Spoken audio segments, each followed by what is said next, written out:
All right, so recap from today's free beekeeping class, Growing Success Bee Company. We had another great turnout. We had excellent refreshments, cookies, sourdough cookies from Hickory and Bloom. Some friends of ours, they do a great job. Allie and Brandon King, they've got a great business going there. And we enjoyed some good community. We had some technical difficulties to get started, and we had lots of good questions and conversation in the meantime.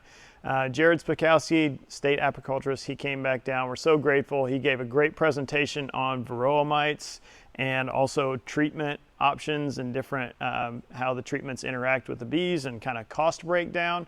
That was incredible, a lot of great information. And I learned a lot of things today too. And so Jared talked about doing mite washes, and typically when I do my mite washes, I use alcohol kill method, and he gave us the idea. He kind of transitioned away from alcohol and using dish soap, just water and dish soap, so he doesn't have to mess with the alcohol. That's great. I'm going to do that immediately. And then we learned some things about the biology of the Varroa mites, and based on some research, basically we know that Varroa mites have a tendency to favor or largely favor the drone brood, because the drone brood is in the cappings longer, so the mites can reproduce longer.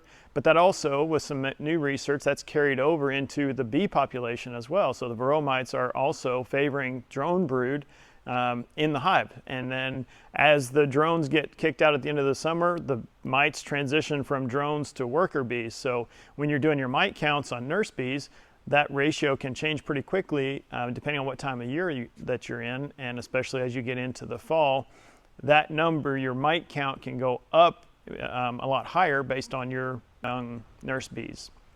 And then we talked a lot about treatments, and Jared kind of confirmed a lot of the same theories that we have. I try to stay with the organic acids, so formic acid and oxalic acid.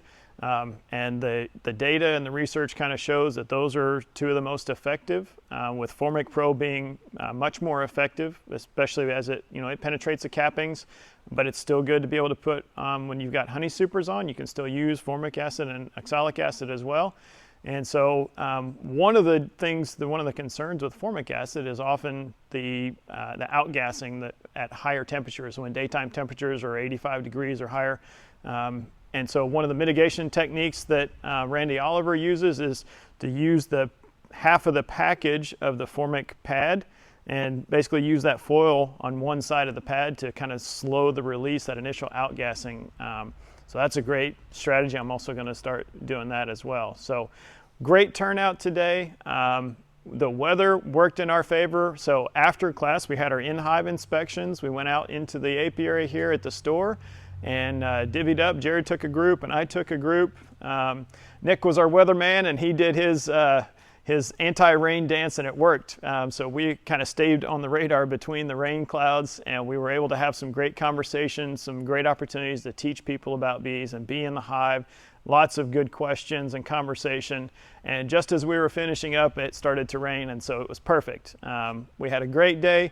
Lots of good conversation, community, and really appreciate everybody supporting us and coming out and just spending a good time at the store today. Thank you. Have a great day.